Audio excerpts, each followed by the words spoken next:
In this lesson, we're going to look at the benefits of creating multiple output channels in Soundtrack Pro. This technique comes in handy when you need to mix down and output several tracks of related audio material.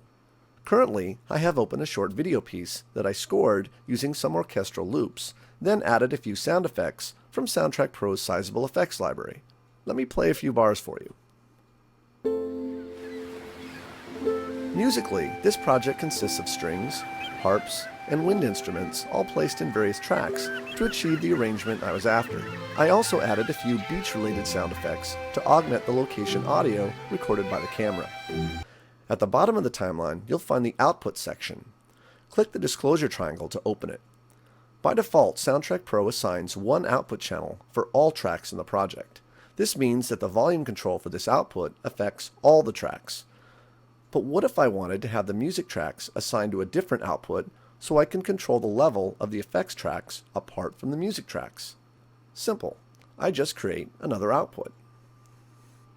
Right or control click in the gray area next to the output and choose Insert Output After.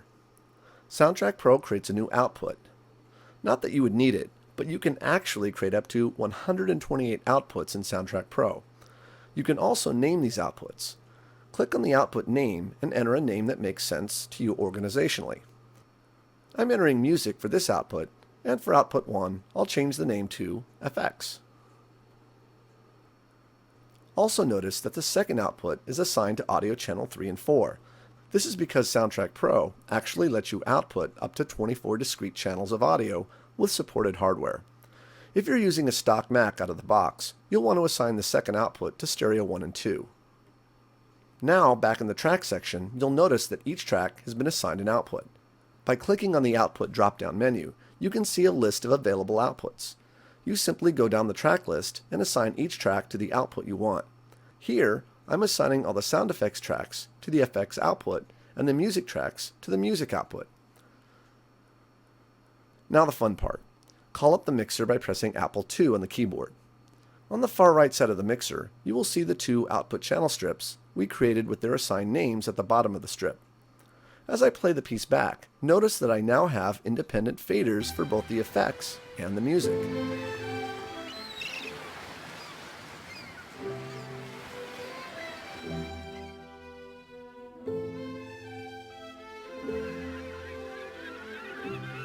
This is huge, and here's why.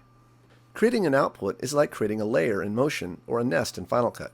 All tracks assigned to the output can be affected and automated as a group. For example, you might want to do a fade up on all the sound effects or apply a compressor to all the music tracks. Let's do a simple fade up on the sound effects output. Press your home key to return your playhead to the beginning of the timeline.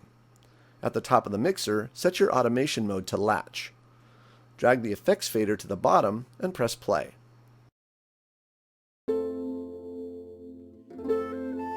Now, slowly drag upward on the fader to fade in the effects.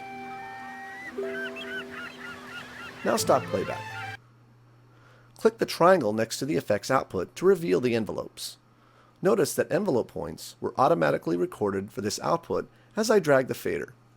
If there was no independent output channels, I would have had to adjust the fade envelopes for all the effects tracks individually.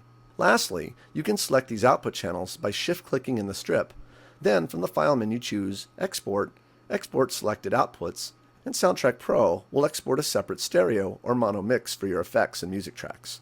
This is a fairly common practice in professional film or video projects where you need a separate music and effects mix because you plan on dubbing the dialogue into a foreign language. Once the files are exported, you can open them in the QuickTime Player or Final Cut, and you have separate mixed outputs of both your music and effects. It doesn't get any easier than that. Thanks for watching.